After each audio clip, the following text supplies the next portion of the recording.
কদিন পরপরই ডিমের বাজারে কারসাজি করে কোটি কোটি টাকা হাতিয়ে নিচ্ছে মধ্যস্বত্বভোগী সিন্ডিকেট।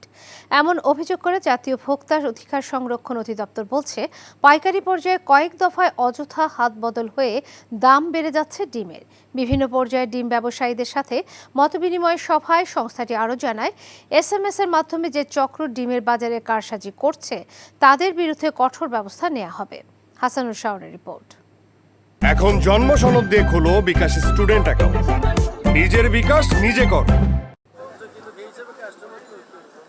সাম্প্রতিক সময়ে কয়েক দফা ওঠানামা করে ডিমের দাম। কোরবানি ঈদের পরপর প্রতি ডজন ডিমের দাম পৌঁছায় 170 থেকে 180 টাকায়। তবে এখন রাজধানীর বাজারে কমছে ডিমের দাম। ফার্মের মুরগির লাল ডিমের ডজন বিক্রি হচ্ছে 145 থেকে 150 টাকায়। খুচরা বিক্রেতারা বলছেন, আড়তদার ও পাইকাররাই ডিমের দাম নিয়ন্ত্রণ করে। আরে আপনাদেরকে বলবে একটা, আমাদেরকে বলবে আরেকটা। বাজার যে রেট ওই রেটই আমরা বিক্রি করি, কোনো বাড়াবাড়ি কোনো কাজ করি না। তবে নিজেদের দোষী মানতে নারাজ ডিমের আড়তদার সহ বিভিন্ন স্তরের পাইকাররা। মঙ্গলবার ভোক্তা অধিকার সংরক্ষণ অধিদপ্তরের কার্যালয়ে মতবিনিময় সভায় তারা বলেন, সামান্য মুনাফা করে ডিম বিক্রি করেন তারা। এক ডিমে আমরা 20 থেকে 30 পয়সা আমরা প্রফিট করি, আমাদের সমস্ত এভিডেন্স আছে। আমরা তদন্ত করে দেখেছি তো আপনারা জরিমানা করা হয়েছে তো স্যার। হ্যাঁ, আপনি তো 5 বছর রাখেন না। না, ওই সময় আমি রাখিনি, আনএক্টিভ ছিলাম স্যার। আমি এই খামারির নাম জানেন? হ্যাঁ আছে, কিন্তু আমি নিয়ে আসি নাই স্যার, আমি দিতে পারবো। খামারির কাছ থেকে আলের আপনি ফোন নাম্বার আমার ঘরে আছে স্যার। তবে উৎপাদকরা জানান, খামার পর্যায়ে উৎপাদন খরচ বিবেচনায় নিয়ে ন্যায্য দামে ডিম বিক্রি হলেও পরে বিভিন্ন হাত বদলে দাম বেড়ে যাচ্ছে ডিমের। উৎপাদকের পরে ভোক্তা পর্যন্ত যাওয়ার সময় এখানে এই 4-5 হাত হতে দেওয়া যাবে না। এখানে একটা হাত 2টা হাত পর্যন্ত গেলে এটা কিন্তু দেখবেন 12 টাকার মধ্যেও কিন্তু আমরা আমাদের ভোক্তাদেরকে ডিম দিতে পারবো। ভোক্তা অধিকার সংরক্ষণ অধিদপ্তরের অভিযোগ, মধ্যস্বত্বভোগীরাই বারবার ডিমের বাজার অস্থির করছে।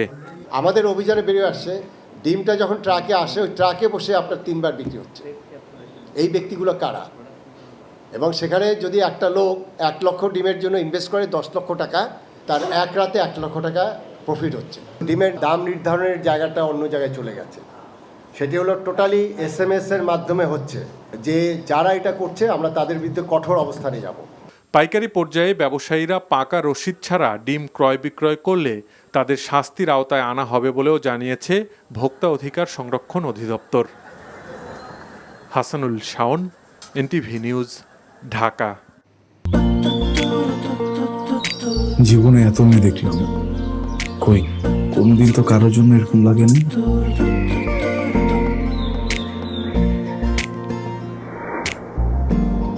কে এটা? এত মায়া। কেমন আছেন আঙ্কেল? কোন দিক দিয়ে দেখে আমার আঙ্কেল মনে হয়? আরে আপনি আমার মামার ফ্রেন্ড না? কোন মামার ফ্রেন্ড? শামীম মামা। শামীম মামা। আস্তাগফিরুল্লাহ। কি করছিস তুই? না আমার ভাগ্নি মায়া। আমি নাই মামা। Thank you uncle. এই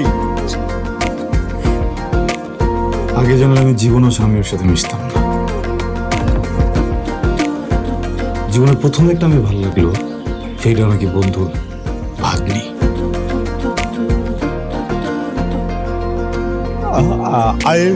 I love you. এভাবে শুরু হোক আমাদের গল্পটা। আপনি আমার মামার বন্ধু, মানে আপনি আমার মামা। মামা জানি কোথাকার। এই ফুলটা নিয়ে যাও। এভাবে শুরু হোক আমাদের গল্পটা।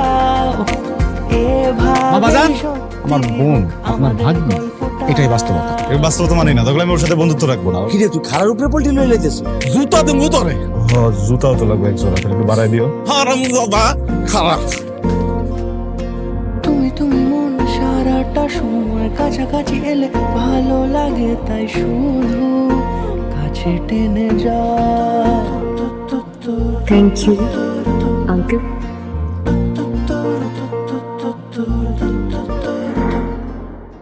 এখন জন্ম সনদ দিয়ে খোলো বিকাশ স্টুডেন্ট অ্যাকাউন্ট।